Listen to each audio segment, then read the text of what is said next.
Kembali dalam program Kisah Para Tokoh bersama saya Poppy Rahmawati. Hari ini kita akan berbincang langsung bersama Wakil Ketua DPR RI periode 2014 sampai dengan 2019, yaitu Bapak Agus Hermanto. Apa kabar Pak Agus? Kabar baik, Assalamualaikum warahmatullahi wabarakatuh. Waalaikumsalam warahmatullahi wabarakatuh. Masih segar bugar ya Pak ya? Alhamdulillah segar, Alhamdulillah, dan keaktifan masih banyak, dan Alhamdulillah sampai sekarang masih lancar di dalam kegiatan kehidupan, di dalam kehidupan kita sehari-hari. Iya, amin. Semoga sehat terus ya Pak. Amin, amin, amin. Saya ingin menelisik lebih jauh nih, seorang Bapak Agus Hermanto, pimpinan DPR sudah pernah, pimpinan di komisi juga sudah pernah, berawal dari anggota ya pastinya ya Pak. Bapak ini sosok yang dikenal ramah dengan para wartawan Pak. Tapi saya ingin tahu dong Pak, waktu kecil, cita-cita Bapak ini sebagai apa sih Pak? Apakah memang dari kecil sudah ingin menjadi anggota DPR atau seperti apa Pak? Tidak, jadi seperti gini, pada saat itu saya biasa seperti anak desa, saya lahir di desa Mbak. Ya. Jadi lahir saya di Desa Klepu, Kabupaten Semarang, di Jawa Tengah. Sehingga biasa seperti kehidupan di desa. Bahkan kalau di desa kan sekolah nggak ada yang TK Mbak, jadi langsung kelas 1. Ya. Tapi menurut ceritanya, katanya bapak saya dulu, ini anak daripada di rumah sedikit agak nakal, mending di sekolahin aja. Jadi saya 4,5 tahun itu udah kelas 1 Mbak. Wah, luar biasa. Kelas 1 SD. Terus dengan perjanjian bahwa ini anak boleh masuk tapi nanti percobaan ya. Kalau nggak kuat nanti keluar lagi. Ataupun mengulang di kelas 1. Tapi saya mendengar itu kok bisik-bisiknya kayak gitu. Nah, saya sebagai anak waktu itu ya, anak kecil ya, saya berusaha jangan sampai saya ketinggalan pelajaran. Alhamdulillah pada saat akhir tahun atau akhir pengajaran, gurunya lapor pada bapak, ini anak bisa mengikuti. Kalau anak ini tidak dinaikin, nanti dia tahu dia bisa ngikutin, nanti bisa malah bikin recok teman-temannya. Oke, kalau gitu, kalau mau dinaikin, bapak saya boleh dinaikin, tapi mungkin kelas 2-nya kelas 2 percobaan. Jadi saya masih kelas 2 sampai kelas 2 itu percobaan. Begitupun sampai kelas 3. Kelas 3 juga percobaan. Akhirnya setelah kelas 3, ya sudah diterusin aja. Nah, terus kemudian tamat SD di situ di desa. Kemudian saya menempuh SMP di desa lain, jadi jalan kaki sekitar 2,5 kilometer gitu dari rumah. Saya di situ SMP, di SMP Girisonta. Kemudian setelah tamat SMP ya biasa kehidupan di kampung yang ngikutin ya seperti kayak anak-anak yang lain. Kita dulu juga gembala kambing lah ya, juga kita sekolah madrasah dan lain-lain sebagainya seperti yang lain gitu, sehingga saya mengikuti pola kehidupan yang di kampung di situ. Kemudian saya tamat SMA. Tapi memang saya dapat tamat SMA itu mendapatkan suatu penghargaan. Penghargaan saya bukan yang terpandai ataupun yang paling hebat, tetapi saya paling muda. Karena saya 17 tahun sudah tamat SMA. Kemudian saya masuk ke Jakarta. Kemudian setelah saya tamat SMA, kemudian saya tadi lagi di Mbak ini kan apa cita-cita lagi kecil seperti itu? Ya enggak lah Mbak. Dulu kan enggak tahu yang namanya politisi itu apa, kan enggak ngerti yang namanya di kampung. Tapi taunya ya kalau sekolah di kampung itu kalau yang orang yang tinggi itu pertama kali ya dokter. Kalau nggak dokter ya tentara ataupun insinyur. Ada dokter Andes dan sarjana hukum. Kemudian kebetulan keluarga saya itu banyak Mbak, 11 bersaudara. Yang laki-laki 4. Itu yang 3 sudah jadi tentara. Makanya saya mungkin setelah tamat SMP ataupun ini, saya jangan jadi tentara lah saya.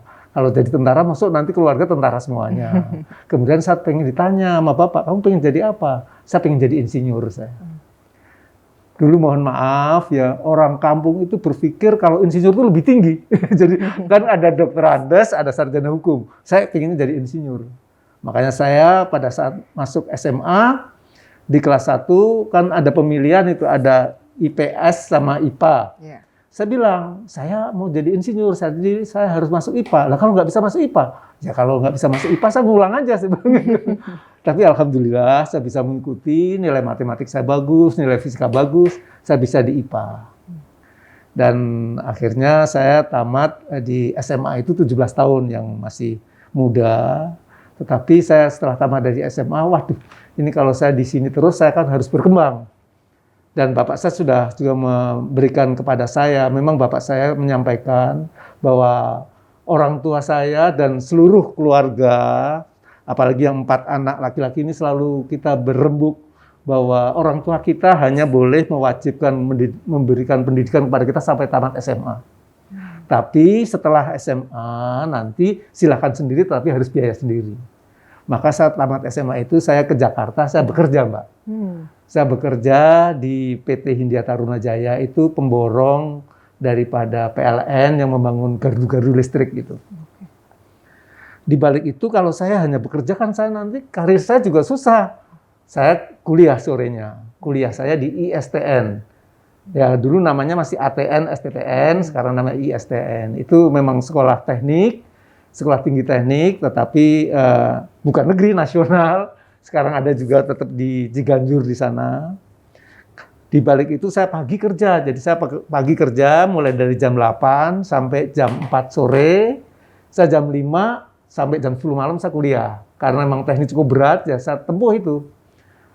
Dan alhamdulillah saya kemudian di dalam pekerjaan saya mempunyai karir, Mbak. Saya pertama kali jadi teknisi dari bangunan, tetapi saya kemudian masuk kuliah saya kan elektro.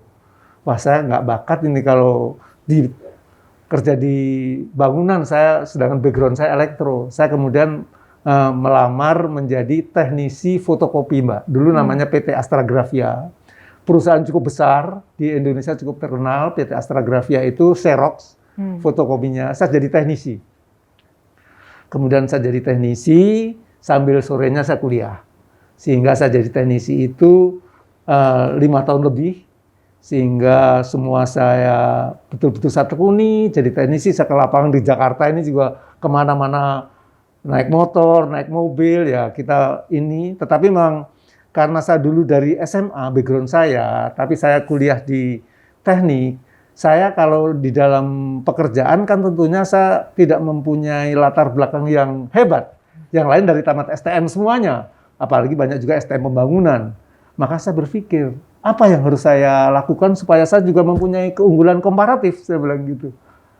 Waktu itu saya berpikir saya harus ada keunggulan. Maka keunggulan saya betul-betul menekuni belajar mobil. Saya SMP saya sudah bisa belajar mobil, sudah SMA saya sudah mahir mobil. Kemudian pada saat saya bekerja di teknisi itu sangat jarang teknisi yang bisa nyupir mobil. Waktu itu masih rata-rata masih bisa naik motor saja. Kemudian saya mendapatkan daerah yang tentunya bisa terjangkau dengan mobil, berarti daerah yang di luar kota. Nah, itulah awal daripada prestasi saya. Karena tadinya kalau saya hanya di dalam kota, saingan saya banyak, dan background saya bukan teknik, background saya SMA, tetapi saya kuliah di listrik, sehingga masih kurang bagi saya. Tapi saya mempunyai keunggulan komparatif, saya bisa nyupir dan saya bisa bawa mobil, sehingga saya mendapatkan tugas yang jauh-jauh. Kalau di sini di Tangerang, kemudian di Serang sana, kemudian sampai Kerawang segala, sehingga memegang remote area.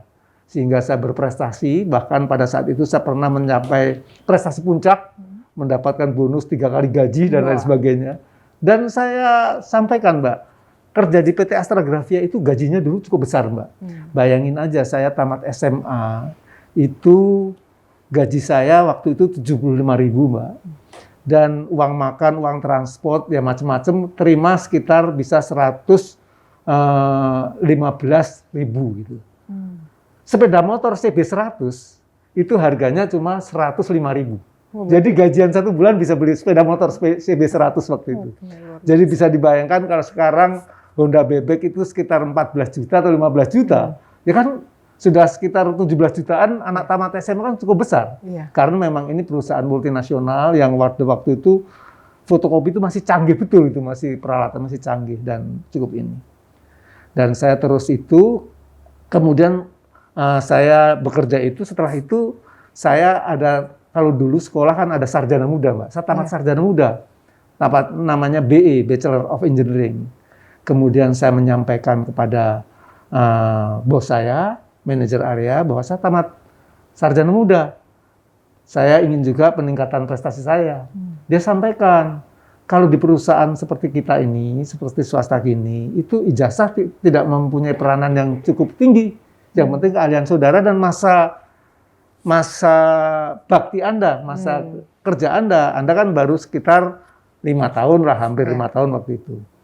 Sehingga belum bisa ya, paling banter Anda supaya ada kenaikan daripada gaji, karena kenaikan tingkatan daripada senioritas daripada teknisi.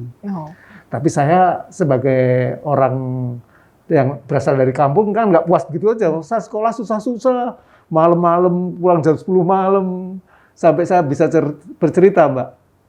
Pada saat saya sekolah itu, yang dibilang saya mandi sore itu jarang, Mbak.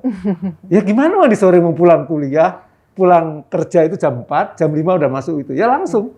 Sampai rumah jam 10 malam kan baru pulang dari situ. Dari rumah mungkin sampai setengah 11 tuh kan mandi juga udah malas ya tidur. Mandi-mandi besoknya kalau mau kerja lagi. Sehingga saya merasa, saya ini susah-susah dapat kok nggak dapat penghargaan. Kemudian saya pindah ke perusahaan. Namanya PT Asaba waktu itu. PT Asaba itu yang diproduksi ataupun yang dijual ataupun yang saya tekuni adalah mesin fotokopi Ubix. Tetapi dia juga mengambil mesin fotokopi Canon. Saya di situ menjadi asisten technical manager. Jadi memang langsung karena pengalaman saya di Astrografia itu, saya bisa diangkat menjadi asisten technical manager. Kemudian karena di dalam satu perusahaan pegang 2 produk, akhirnya itu dipisah. Di produknya itu dipisah menjadi PT Samavitro. Di dalam PT Samavitro saya berpikir kalau saya hanya di teknik terus nih nanti perkembangan saya melihat di swasta ini kan agak beda.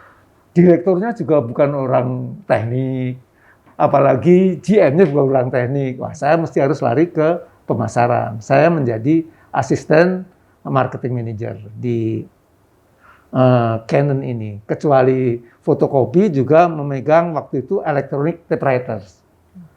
Dan di situ berkembang. Di dalam perjalanan saya menjadi asisten technical manager maupun asisten manager, sekolah saya ini kan jalan terus, Mbak.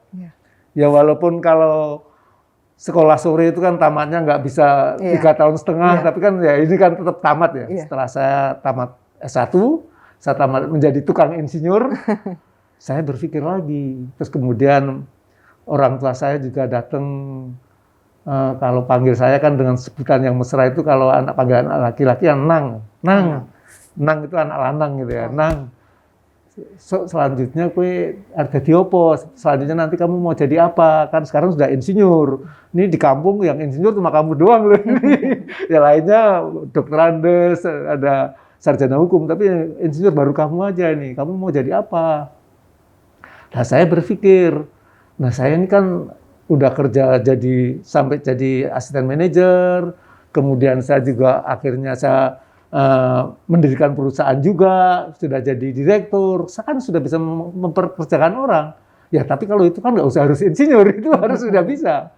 Terus saya kemudian punya pikiran, kalau gitu saya juga, hidup saya kan bukan untuk diri saya, harus untuk keluarga. Orang tua saya juga harus bangga, harus puas. Saya masuk menjadi pegawai negeri. Sehingga tahun 1989 itu saya jadi pegawai negeri, sebenarnya resminya 1990, saya menjadi pegawai negeri dengan tentunya 3A, dengan golongan 3A. Kemudian terus kita bina, mulai biasa dari itu, terus naik jabatan dan lain sebagainya. Sehingga ya cukup lumayan karir saya sampai saya menjadi pimpinan proyek dan lain sebagainya. Namun setelah saya melihat, pada saat saya di pegawai negeri, saya kan ditanya, apa sebenarnya ini kamu, motivasi kamu, atau ekspektasi kamu pengen apa? Ya kalau pegawai negeri kalau ditanya, ya pengennya pasti jadi menteri kan? Ya saya jadi menteri lah pengennya. Tapi saya berpikir, apa iya saya bisa jadi menteri? Menteri itu mungkin saya sekarang masih, pada waktu itu saya masih golongan 3D, mungkin 4A, nanti menteri kan 4C dan eselon 4, eselon 3, dan eselon 2, eselon 4, rasanya nggak bakal kepegang menteri. Janganlah menteri, dirjen aja nggak kepegang. saya berpikir, ya saya harus ganti jalur, ganti tujuan. Ibaratnya harus lompat jalur. Kemudian saya lompat jalur, saya masuk dalam partai politik. Tapi saya jadi partai politik, kalau saya jadi partai politik nanti nggak bisa berprestasi di sana kan, saya rugi dong. Saya di pegawai negeri sudah, mobil dinas sudah ada, rumah sudah punya, anak istri sudah ada. Tapi saya berpikir saya mengambil yang mempunyai potensi yang cukup bagus. Yaitu saya melihat di situ ada Partai Demokrat, saya melihat sosoknya Pak SBY ini, saya melihat ini merupakan juga rasanya bisa pilihan masyarakat Indonesia pada waktu itu. Dan beliau kok yang mempunyai inspirasi mendirikan Partai Demokrat kan itu. Kemudian saya masuk ke dalam Partai Demokrat. Sebelum jauh menceritakan bagaimana Bapak akhirnya melenggang ke parlemen dengan bendera Demokrat, saya ingin tahu dulu, sebelum Bapak memang melihat sosok karisma dari Pak SBY tadi Bapak ceritakan, atau memang sebelumnya ada obrolan Pak dengan orang partainya sendiri?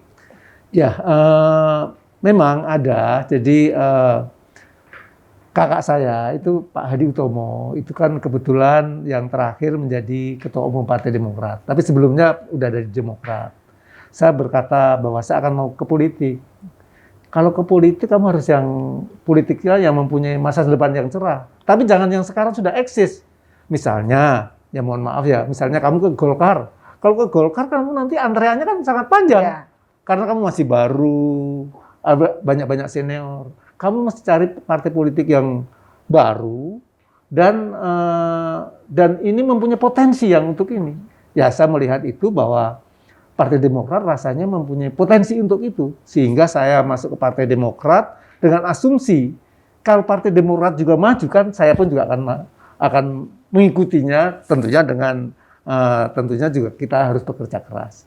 Dan pilihan saya memang Partai Demokrat karena kalau saya masuk kepada partai yang sudah eksis pasti saya dapat antrian yang panjang. Kalau dapat partai yang tidak mempunyai karir yang bagus kan saya belum tentu bisa ke bawah. Mungkin yang ke bawah hanya beberapa orang yang lebih senior daripada saya. Karena saya masih baru, saya harus bisa memilah-milah itu. Dan pilihan saya jatuh memang ke Partai Demokrat. Dan alhamdulillah memang dulu Partai Demokrat juga masih kecil sekali. Maksudnya pertama kali ya masih belum begitu ini, tapi potensinya sudah ada. Dan teruji pada saat pemilu 2004, itu memang Partai Demokrat mendapatkan kalau nggak salah 7,5% atau berapa ya itu. Nah itu pun berarti kan sudah merupakan partai baru yang sudah bisa leading di sana. Makanya itu pun yang ini sehingga sudah bisa memasuki partai papan tengah lah ya. Walaupun agak bawah tapi tengah agak bawah tapi sudah mau masuk situ. Dan memang lebih terbukti lagi setelah itu dipacu lagi ternyata Partai Demokrat bisa menduduki peringkat yang tertinggi. Dan memang pada saat saya pertama kali saya juga karena saya masuk di Partai Demokrat, saya baca undang-undang politik bahwa ini yang mempunyai possibility adalah calon anggota DPR yang berurut nomor 1. Saya ini orang Jawa yang betul-betul nggak ngerti, maksudnya nggak banyak tahu tentang bagaimana keadaan di luar ya, Jawa yang lainnya.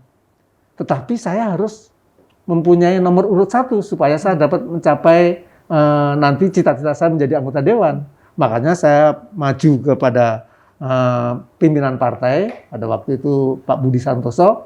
Pak, saya pengen maju dari anggota jadi anggota DPR sehingga saya memang keluar dari pegawai negeri. Untuk itu kan saya membayar ongkos saya itu kan ya bayangin aja saya harus keluar dari pegawai negeri, saya harus nyalon. Tapi kan kalau nyalonnya saya dapat yang ibaratnya yang abal-abal kan nanti kan hidup saya juga makin nggak benar. Makanya saya ditempatkan di mana saja saya siap, tapi saya minta nomor urut 1. Alhamdulillah saya ditempatkan di Kerawang. Kerawang waktu itu memang yang dipegang hanya Kerawang dan Purwakarta. Memang di situ jumlah teritori itu kursinya cuma sedikit, kalau nggak salah cuma 6. Dan Demokrat juga belum ada ininya.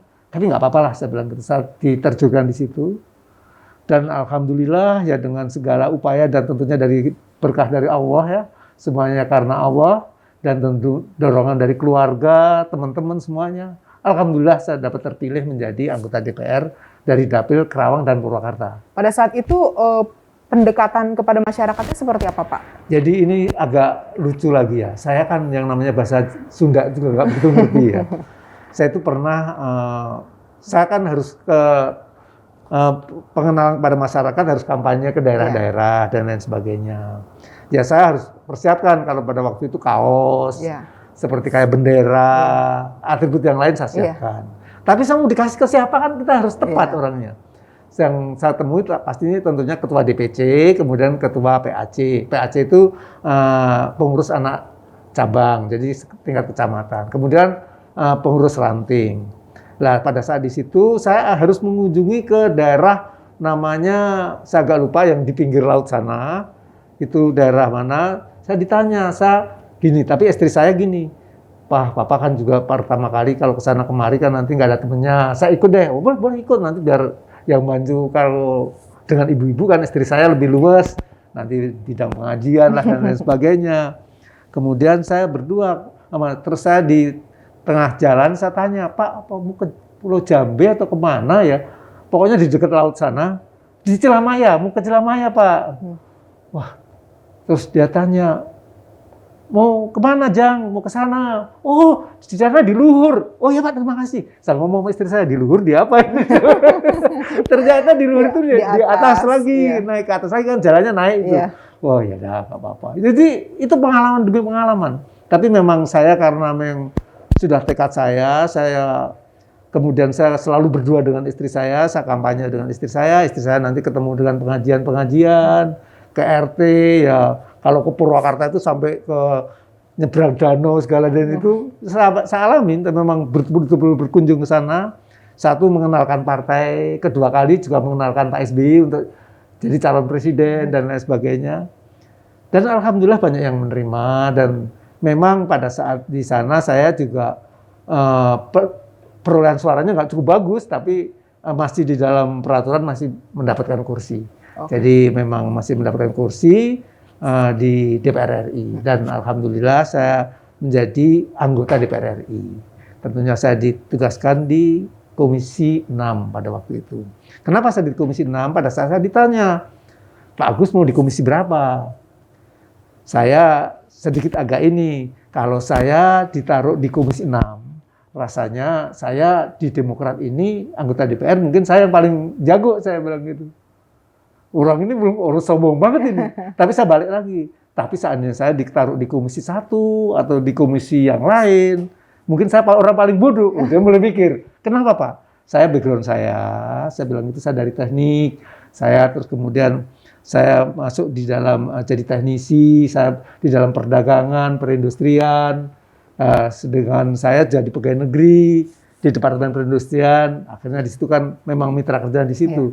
Dia baru mengerti, oke, kalau gitu Anda saya tempatkan di Komisi 6. Ya, saya bilang gitu. Dengan asumsi kalau saya berprestasi tentunya sana ini. Ya, kalau partainya dapat pada waktu itu kan Demokrat karena mungkin sejarahnya sama juga dengan kemarin zaman saya PDIP, jadi walaupun menjadi presidennya dari Partai Demokrat, tapi karena partainya kita kecil kan semua kita di sudut semua, akhirnya kita nggak dapat jatah pimpinan. Sama seperti apa yang dialami PDIP dulu, kita juga Demokrat nggak ada pimpinan dulu. Pimpinan komisi nggak ada, apalagi pimpinan DPR. Padahal sebenarnya ada, tetapi ya memang karena proses politiknya seperti itu, maka pada saat saya jadi pimpinan DPR, pada saat PDIP nggak dapat itu juga, ya ini memang proses politik dulu juga, saya juga mengalami seperti itu.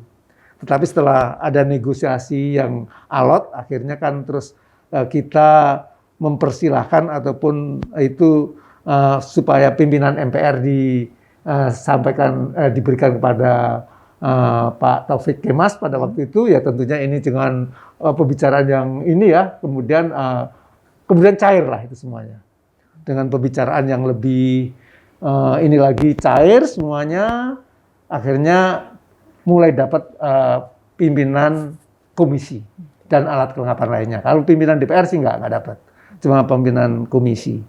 Pada saat jadi pimpinan komisi, kemudian saya ditugaskan menjadi wakil ketua komisi di DPR RI. Selama bertahun-tahun, beberapa periode, susah senangnya sebagai anggota DPR apa sih Pak? Sebenarnya susah dan senang itu kan perasaan kita. Ya. Saya selalu semuanya saya bawa kepada sifat yang menyenangkan. Karena kalau kita susah ya ini lagi ya, kita akan menjadi kesulitan. Tetapi saya selalu menerapkan bahwa apa yang seharusnya diberikan dan apa yang akan kita rintis itu tentunya masyarakat itu akan menilai dengan baik. Ini terbukti Mbak ya. Kan kalau Mbak ini ada tahu namanya serangan fajar, serangan amplop pada saat mau pemilu dan lain sebagainya. Saya 3 kali terpilih menjadi anggota DPR Mbak, mulai dari 2004, 2009, 2014. Saya belum pernah ada satu amplop pun untuk namanya serangan fajar. Dan itu boleh dibuktikan. Saya tidak pernah memberikan satu amplop pun. Tetapi bukan kok saya juga, kalau gitu Pak Agus, habisnya sedikit, ya enggak lah.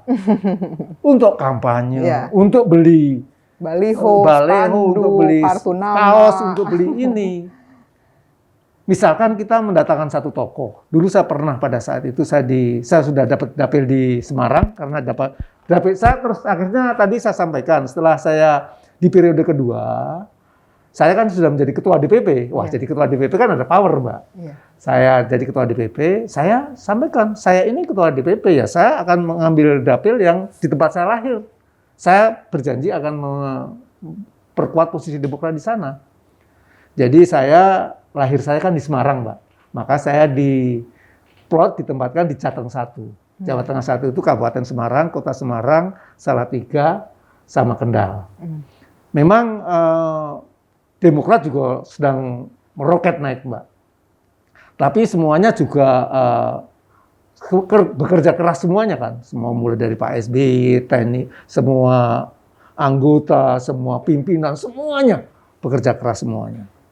Dan akhirnya Demokrat menjadi titik kulminasi dan memang itu kulminasi betul. Setelah itu turun, itu mendapatkan 148 anggota DPR. Jadi tertinggi. Sampai sekarang belum ada yang ini Mbak. Menyaingi ya? Menyaingi sampai 20,9%. Itu yang PDIP pun belum juga sampai segitu besarnya.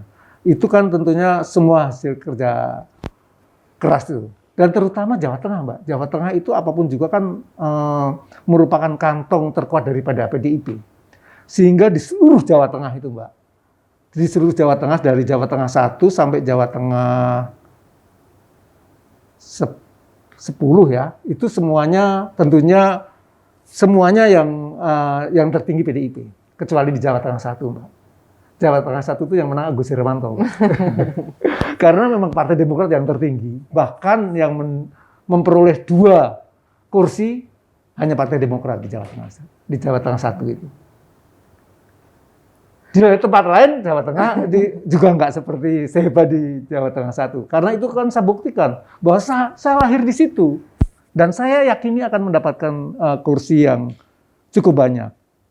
Namun ya kembali ke 2014, kebetulan Demokrat juga diterap prahara waktu itu betul-betul rontok.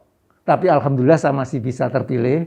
Tapi kedudukan saya kalau dulu ibaratnya yang tertinggi di situ, yang terakhir kemarin dari 8 kursi itu saya menduduki kursi yang kelima, Mbak.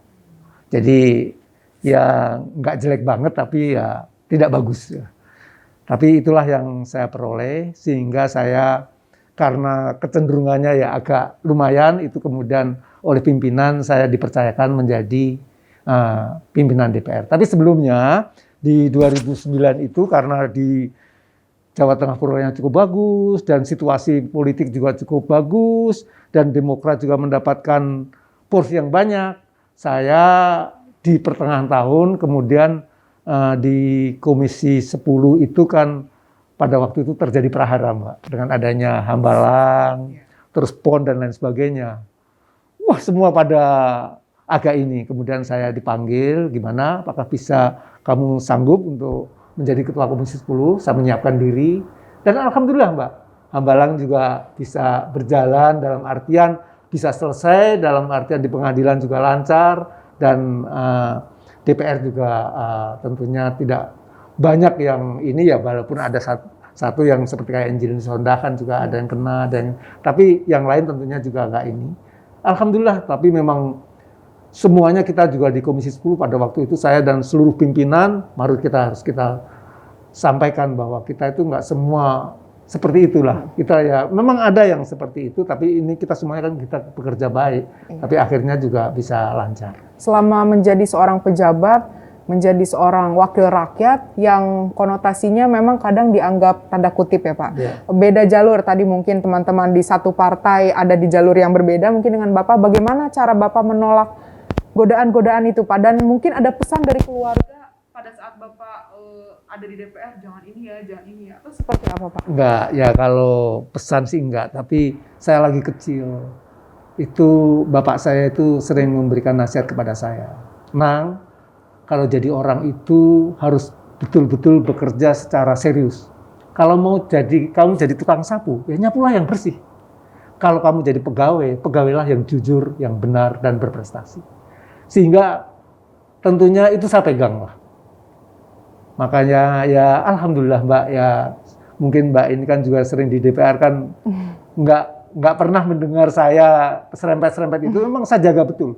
Saya memang nggak, manakala memang ada temen bisa nggak ini masalah proyek, wah saya terus terang saya nggak dibanggar saya, jadi saya nggak begitu ini. Padahal sih ya semua anggota DPR juga ini, tapi menurut saya manakala kita sudah berhubungan dengan gitu, walaupun kita enggak, tapi kan tetap ada sesuatu itu. Memang saya selalu menolak. Kalau ada proyek, ada ini, saya enggak lah, saya bilang gitu. Mungkin itu bukan jurusan saya bilang gitu. Maka pada saat di DPR pun juga, sebenarnya kamu ditugaskan di mana? Saya di mana aja siap, tapi kalau bisa saya jangan dibanggar, saya jangan di ini. Kenapa ya? Saya ingin lebih serius di dalam karir saya bilang. Memang ada pilihan-pilihan kehidupan. Dulu saya sering ngobrol dengan kakak saya. Orang hidup itu kan harus sukses antara karir dan keuangan dan ekonomi. Kakak saya juga bilang, tapi bisa saja memilih orang itu ekonomi, jadi sukses dulu, banyak duit dulu, baru karir dikejar. Tapi saya berpikir enggak, saya memikir kerja dulu yang benar, kalau karirnya tinggi, tentunya rezeki akan mengikuti. Tapi alhamdulillah, saya bisa menempati rumah di Jalan Denpasar, yang orang juga jarang. Tentunya penghasilan saya juga cukup besar, bahkan saya bisa keliling dunia. Dengan ibaratnya ide kita, dengan ini kita. Makanya nanti saya juga cerita kenapa sampai saya bisa guru besar, itu karena saya juga ditugaskan menjadi wakil ketua DPR, di mana ada kesempatan untuk bisa berkeliling dunia, mengambil suatu fokus. Walaupun terus terang Mbak ya, kemudian tadi saya ceritakan setelah itu tamat insinyur ya, setelah itu saya biasa, setelah jadi DPR, karena dengan modal S2 saya masih kurang, saya kuliah di Universitas Brawijaya, saya ambil S3, tapi alhamdulillah saya bisa berhasil. Sebelumnya saya masuk UI dulu, di UI, di politik, tetapi karena saya di DPR kan, kalau DPR kalau dulu kan sering harus tugas ke luar negeri, ditugaskan ke luar negeri. Waktu itu ditugaskan ke Amerika Latin. Pak Agus kalau cuman hanya ke Argentina saja, tanggung muter aja sekalian ke Brasil, ke itu muter-muter di sana. Akhirnya lebih daripada 2 minggu sampai 3 minggu, lah saya nggak kuliah. Kuliah saya berarti karena saya kuliahnya yang spesialis Sabtu Minggu, itu sekali kuliah itu dihitungnya 2 poin. Jadi kalau nggak masuk hari Sabtu sekali, dihitung 2 kali nggak masuk. Terus apalagi kalau Sabtu Minggu berarti 4 kali nggak masuk dalam 1 minggu. Total jumlah kehadiran saya dipotong saya tadi keluar daerah itu kurang dari 75%. Saya dipanggil sekretariat.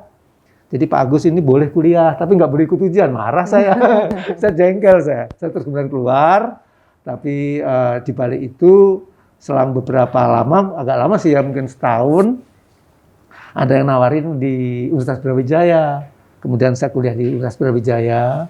Dan Brawijaya ini agak sangat spesial karena hanya ada satu-satunya S3 yang negeri, bukan UI, bukan UNJ yang ada di Jakarta. Sambil sekalian promosi karena saya sekarang ngajar di sana. Saya guru besar di sana. Tapi yang jelas hanya satu-satunya S3. Yang negeri, yang bukan UI, bukan UNJ, tapi negeri, tapi adanya di Jakarta. Oke, setelah ini saya daftar. Jadi itu karena setelah itu tadi terbina sampai dengan pimpinan DPR, tadi saya sampaikan, kemudian tren daripada kehidupan kan memang regenerasi, harus regenerasi, dan itu pun saya setuju, harus regenerasi. Saya dipanggil oleh Ketua Umum, Pak SBY, sebaiknya regenerasi, dan saya tentunya juga saya bisa menerima. Tapi saya jadi orang kan nggak mau tanggung-tanggung, ya sudah kalau gitu saya nggak nyalon. Dan memang saya tidak diperkenalkan nyalon, kemudian saya tidak nyalon. Dan saya satu-satunya jalan karena itu yang satu kuning di bidang pendidikan. Alhamdulillah pada saat jadi wakil ketua DPR, tadi kalau S3 saya pas jadi ketua komisi 10, Mbak. Karena ketua komisi 10 itu kan ya banyak berhubungan dengan rektor. Alhamdulillah juga bisa kuliah di sana, bahkan saya bisa cum laude juga di sana. Karena pendidikan saya nggak sampai 3 tahun, di bawah hanya 3 tahun, dan saya mendapatkan indeks prestasi yang cukup lumayan, sehingga saya cum laude. Tapi saya pikir apakah dengan S3 cukup? Bagi saya ya kalau untuk kehidupan ya kita harus ambil purna. Kayak tadi pimpinan harus jadi pimpinan DPR kan purna. Saya kemudian pada saat jadi pimpinan DPR, itu pimpinan DPR ada program namanya Muhibah, Mbak. Muhibah itu tugasnya adalah kita mempererat persaudaraan antara parlemen negara A dengan Indonesia. Itu yang menentukan kita, tentunya dilihat daripada situasi parlemen yang di sana. Jadi pimpinan DPR dengan rombongan kita ke sana, ke parlemen di sana, misalnya ke parlemen mana, Ceko atau ke parlemen Jerman. Ke sana kita berkomunikasi, kita kemudian rapat dan berdiskusi di sana. Kemudian kita saling tukar informasi, barangkali nanti kalau ada kerjasama, saling tukar kerjasama. Udah selesai itu. Saya berpikir, ini biayanya kan sangat mahal. Kenapa nggak saya pergunakan? Kalau yang sudah-sudah, kalau sudah ke sana kan mereka ya mungkin istirahat di sananya, kemudian dia pulang ke Jakarta. Kalau saya nggak, Mbak. Begitu di sana, saya mengambil suatu fokus. Karena kehidupan ini yang tidak akan bisa berhentikan energi yang terbarukan, Mbak. Kita sekarang sudah bisa terelakkan lagi bahwa hidup kita harus menggunakan energi terbarukan. Indonesia belum. Dan pada saat saya di situ, saya punya potensi untuk mendorong ini. Alhamdulillah saya juga pada saat jadi pimpinan, semua saya mengadakan pertemuan dengan kementerian yang terkait, dan alhamdulillah energi terbarukan juga cukup terdorong. Walaupun belum sesuai dengan target yang ditargetkan Pak Jokowi pada saat tanda tangan COP di Paris Agreement itu. Kan itu harus mencapai 23% di tahun 2025, yang menurut saya sih kayaknya akan sulit, karena sekarang baru sekitar 12% gitu ya. Kalau pada saat saya dulu masih 8%, tapi pada saat didorong sekarang sudah sekitar 12%. Tapi nggak mungkin kalau maksudnya sangat sulit untuk mencapai 23% di 2025 itu. Tapi paling tidak kemajuan energi terbarukan itu betul-betul bisa mencapai sana. Sehingga yang namanya geotermal, Mbak, seluruh dunia ada saya kunjungi.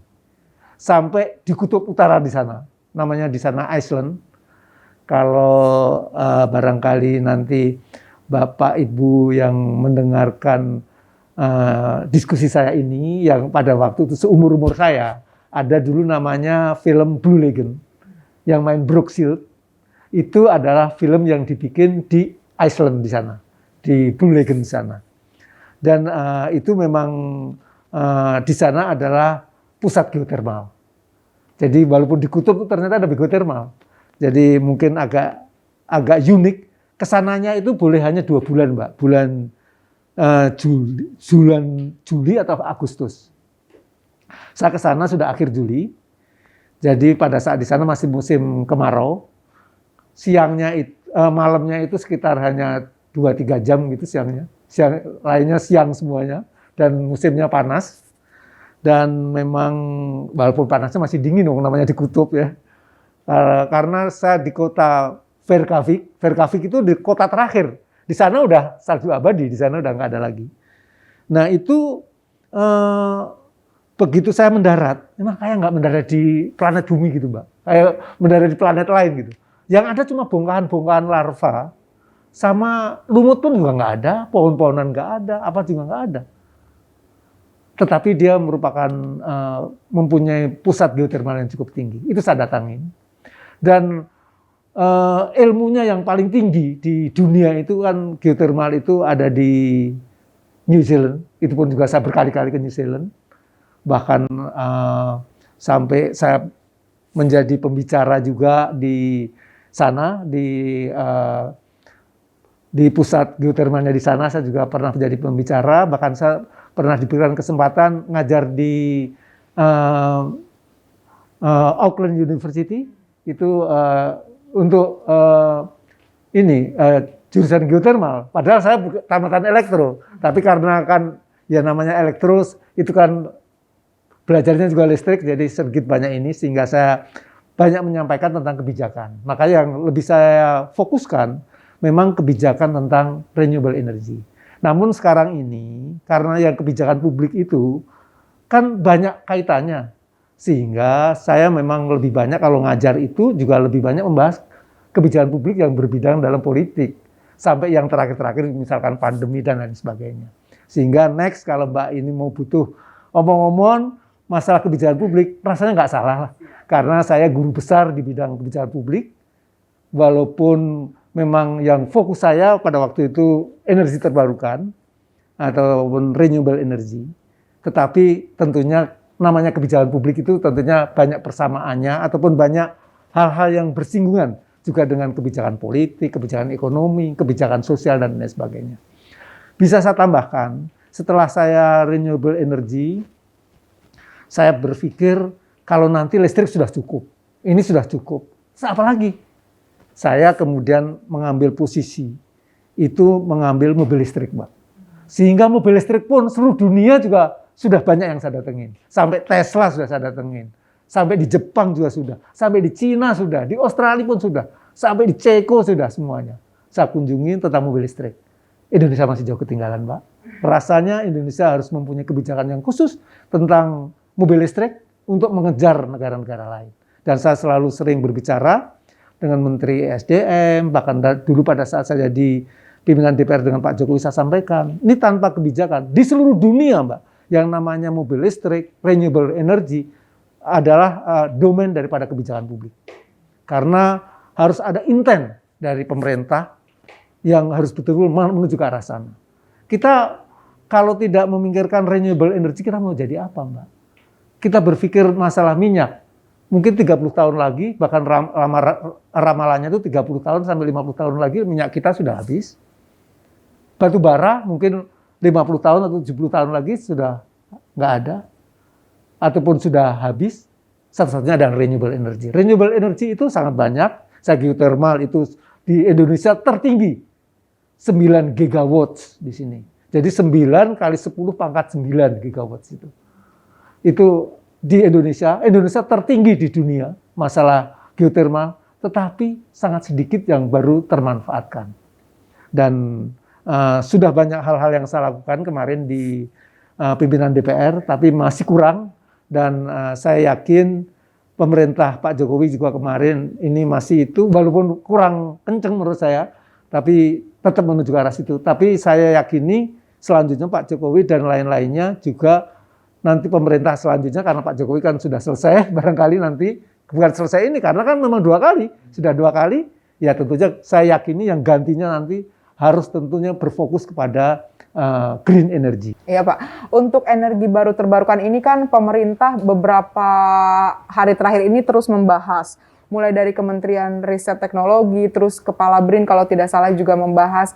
Kalau untuk masukan sendiri Pak, sekarang kan Bapak posisinya sudah akademisi nih Pak, kepada pemerintah mungkin ada masukan harus apa yang lebih concern? Yang paling concern sekarang ini, undang-undang energi baru dan terbarukan, itu harus cepat selesai. Pada saat saya dulu, itu terus terang saja Mbak, undang-undang itu yang menginisiasi saya Mbak.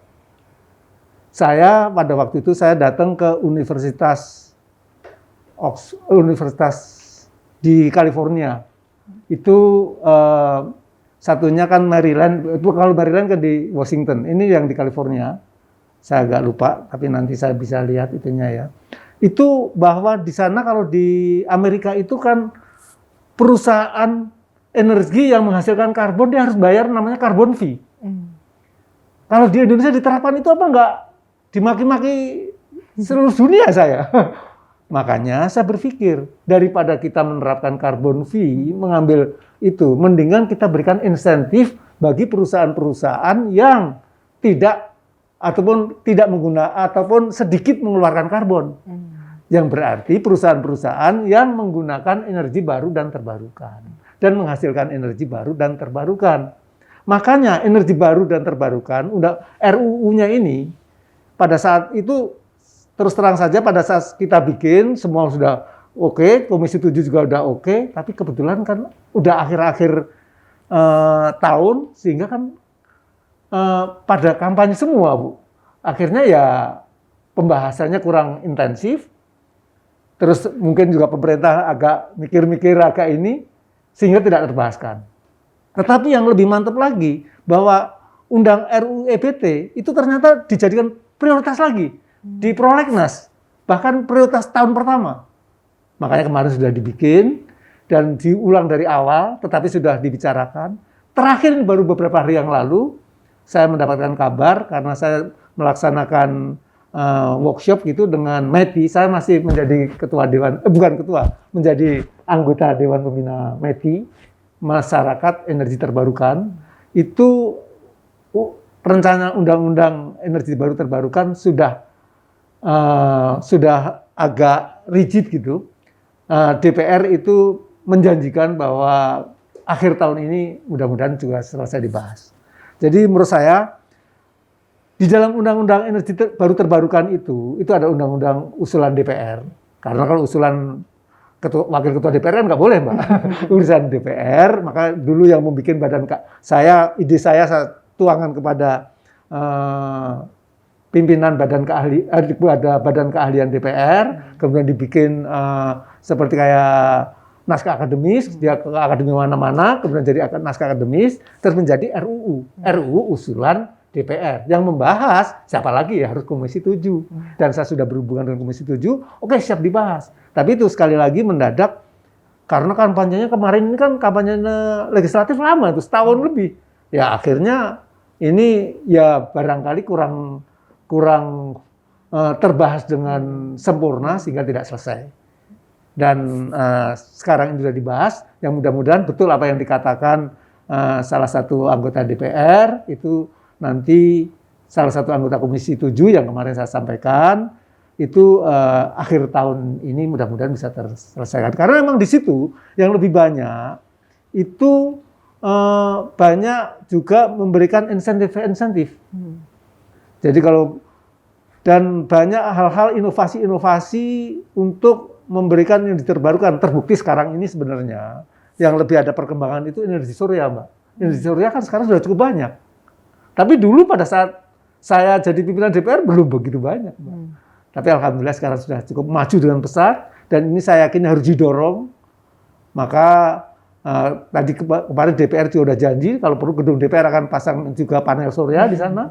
Itu harus menuju ke arah sana. Kecuali itu juga energi terbarukan seperti geotermal, energi air, energi angin. Energi angin itu di sini adanya yang sudah dibangun di Sidrap dan Jeneponto, saya sudah kunjungi ke sana. Dan itu juga tetap harus memerlukan pemikiran-pemikiran yang ini. Sekali lagi bahwa untuk renewable energy, apalagi mobil listrik, diperlukan kebijakan-kebijakan publik yang betul-betul genuine, Mbak. Bukan kok berarti diberikan kekhususan yang lebih itu, tapi yang genuine. Dalam artian pemerintah mampu memberikan, tetapi industri itu betul-betul bisa maju dengan pesat. Di mana saja, Mbak. Yang namanya mobil listrik, di India aja, Mbak. Mobil listrik itu sudah ada dispensasinya. Misalnya pada saat beli kendaraan bermotor listrik, kalau roda 2 itu dapat cashback dari pemerintah itu kalau dirupiahkan sekitar 5 juta rupiah. Kalau roda 3 karena di sana banyak roda 3 itu kepada cashback-nya dapat 10 juta. Kalau mobil roda 4 bisa 15 juta. Itu di India. Tapi barangkali di Indonesia pengambil yang lain, tapi kemarin saya sudah melihat bahwa nanti ada plat nomor masalah mobil listrik. Itu juga merupakan suatu perkembangan. Tapi ini masih kurang. Kebijakan-kebijakan publik di bidang pemerintah harus tetap didorong, Mbak. Kita semuanya termasuk Mbak dari media ini semuanya harus mendorong supaya kita ya paling tidak bisa mensejajarkan diri kita dengan negara-negara yang maju. Nggak usah jauh-jauh, India tuh mobil listriknya sudah cukup maju. Di sini yang namanya kendaraan listrik masih bisa dihitung, maksudnya masih belum banyak sekali. Ya karena memang kebijakan publiknya belum memberikan keberpihakan yang lebih positif. Oke, tadi Gongnya sudah sampai sebagai Wakil Ketua DPR RI. Kedepannya target apa sih Pak yang masih mau ingin dicapai lagi? Sudah profesor, sudah jadi pimpinan, apalagi nih Pak? Yang jelas setelah jadi guru besar, saya kan juga ingin mempersiapkan generasi mendatang ini. Betul-betul memahami bagaimana kebijakan publik itu bisa diterapkan dengan baik. Saya lebih banyak bercerita, Mbak. Saya kalau ngajar, saya kan memang ngajar, saya khusus program S3. Itu lebih banyak kalau saya dikasih waktu, misalkan saya kemarin yang terakhir di Trisakti. Di Trisakti saya ngajarnya ekonomi, tapi yang diminta memang filosofis kebijakan publik. Sehingga saya asik betul. Setiap mengajar saya selalu saya kasih studi kasus. Studi kasus saya pasti undang-undang. Ada undang-undang misalnya tax incentive, ada undang-undang yang berhubungan dengan ekonomi. Saya ngajar itu 4 jam, Mbak. Mulainya saya pikir supaya nanti 3 jam bisa selesai. Enggak, ternyata sampai 4 jam sampai selesai, baru selesai. Jadi banyak antusias. Tidak hanya di Trisakti. Saya ngajar di Universitas Brawijaya juga selalu banyak masyarakat yang antusias kalau kebijakan publik itu, Mbak. Apalagi kalau nanya-nanya masalah kedewanan, masalah yang ini, masalah omnibus law dan lain sebagainya. Ya, kalau ditanya omnibus law, masalah yang lain kan tentunya ya rada ahli kan, rada pimpinan DPR kan. Jadi ya cukup mengerti. Sehingga saya yakini kebijakan publik ini harus betul-betul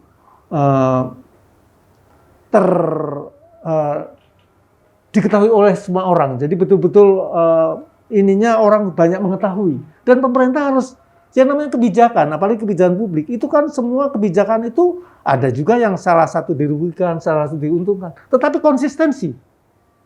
Jadi sekali lagi, pemerintah tentunya yang kami sarankan kalau mengambil kebijakan publik, sebenarnya kebijakan publik yang manapun itu bagus kok.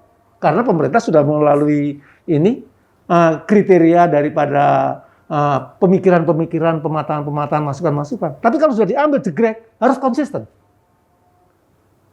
Ya misalnya, kalau kemarin, kalau mudik nggak boleh pulang, ya betul-betul nggak boleh pulang. Kalau yang pulang ya kena masalah. Tapi kalau kemarin juga mudiknya masih lolos dan lain sebagainya.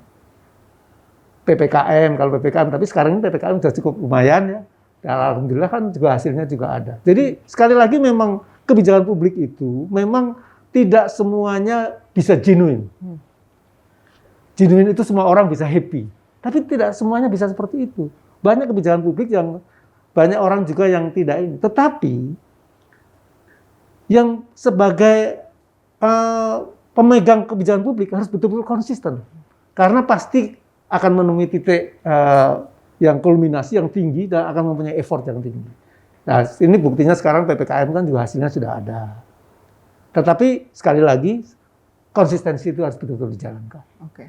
Kalau generasi penerus sudah terlihat Pak, mungkin dari anak, adik, atau keponakan, atau saudara-saudara, generasi penerus di bidang politik sudah ada kah Pak? Kemarin di 2014 itu sebenarnya kemarin anak saya jadi anggota DPRD di Semarang.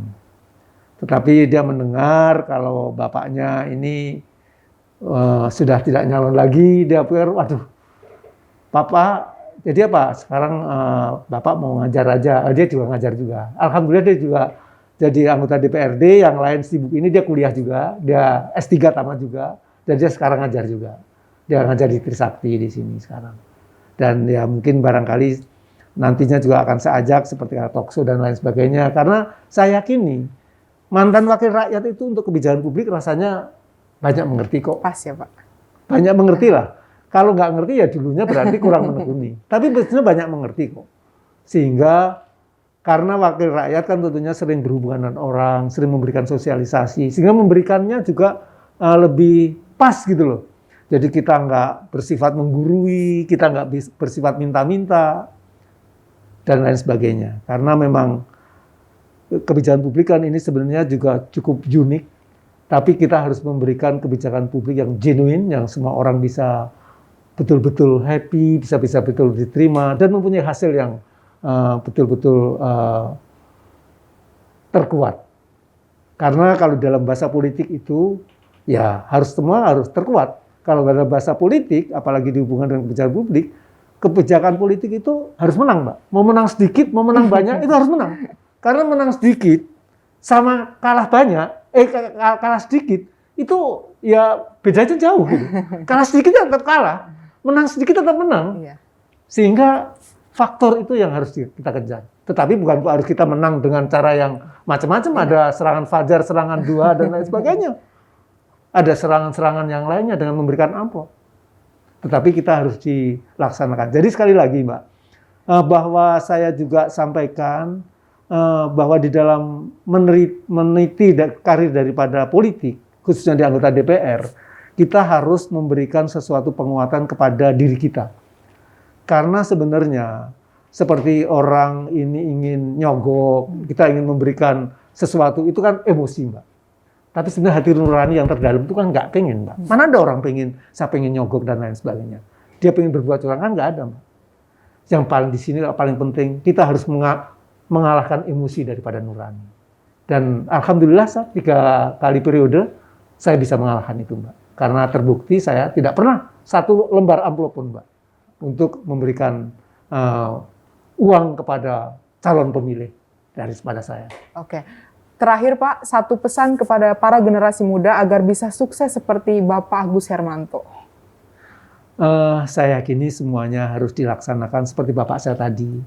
Kalau jadi tukang sapu ya tukang sapu yang membersihkan. Jadi semua orang harus betul-betul tuntas dan prima. Tadi ibaratnya kalau jadi tukang sapu nyapunya harus bersih, harus baik. Kalau jadi pegawai harus jujur, harus berprestasi. Begitupun semua orang. Kalau menjadi karier harus karier betul-betul yang baik. Menjadi politisi jangan yang politisi yang hitam, politisi yang kotor. Nggak usah main-main serangan amplop. Nggak usah main-main daripada hal-hal yang berbau yang proyek yang lainnya yang bisa mengambil ini. Kalau berbicara masalah itu anggaran memang tempatnya di sana. Itu bukan bermain anggaran itu harus bermain dengan proyek, tidak. Yang bermain proyek adalah pihak-pihak yang lain, pihak-pihak kontraktor, pihak-pihak luar, BUMN dan lain sebagainya. Tetapi bermain anggaran memang politik anggaran adalah tangan daripada parlemen. Sehingga memang di dalam politik anggaran harus betul-betul hebat, tetapi jangan sekali-sekali bermain proyek-proyek yang akan memanfaatkan uang tersebut.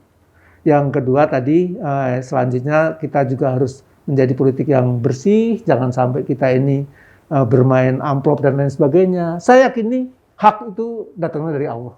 Kalau Allah sudah menentukan, rasanya tidak akan tergeser. Kun fayakun.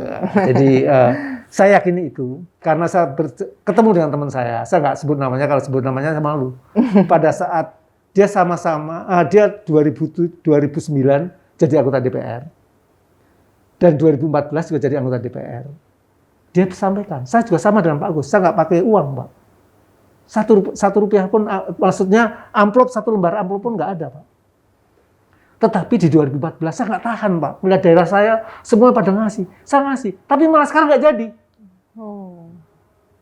Tuh saya bilang, itu berarti Anda nurani tidak bisa mengalahkan emosi. Buktinya nggak jadi kok, padahal dia main duit. Sebelumnya nggak main duit jadi. Sehingga jangan sampai terpengaruh kepada orang, jadi politisi harus bermain kotor. Uang banyak ya harus, karena harus kampanye, harus sosialisasi, harus beri atribut. Masa iya kalau kumpul-kumpul cuman ngopinya kopi doang, nggak ada kuenya kan nggak mungkin. Masa kalau kita datang suatu kampanye besar-besaran, nggak ngasih transport sama yang dari kampung kan enggak, kan yang ngasih transport. Tetapi bukan untuk membeli suara, tetapi untuk kita memberikan sosialisasi kepada masyarakat. Dan mungkin bisa Mbak bisa ditanya, yang namanya aspirasi dari DPR, itu DPR kan paling jago, paling bisa banyak memberikan. Saya itu beberapa kali pondok pesantren, sekolahan, banyak yang saya bangun. Bahkan jalan yang menghubungkan kampung saya di sini, Mbak, sama kampung lain, dulu terisolir karena di sini ada kali dan nggak ada jembatannya.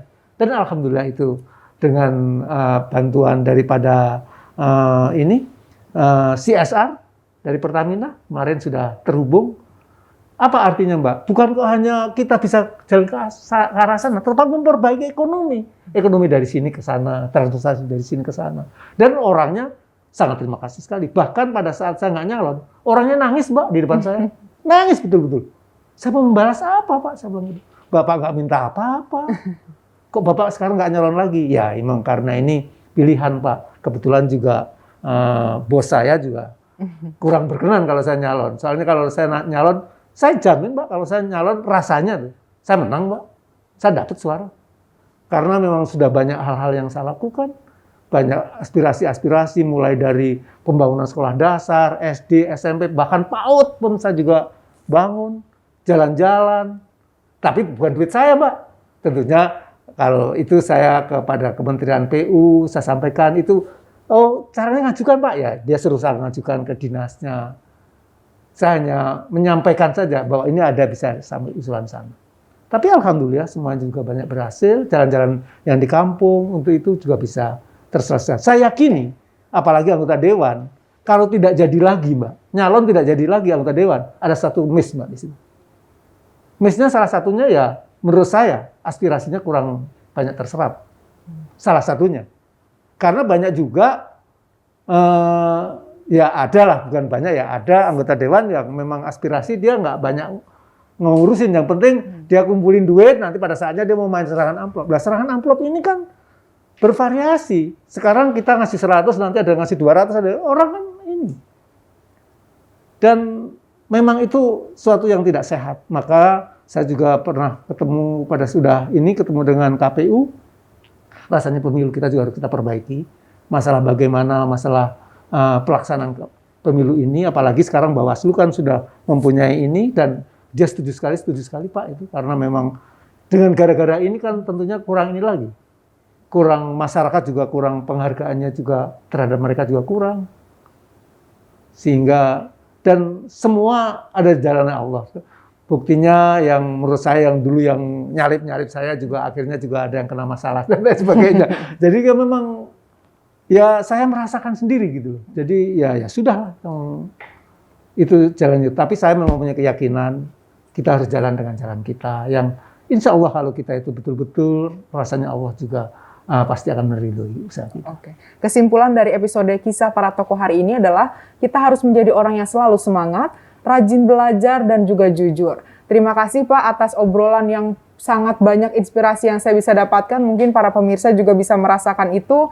Terima kasih juga telah menjadi sosok yang pimpinan, tapi menjadi sosok yang sederhana, dekat dengan para wartawan.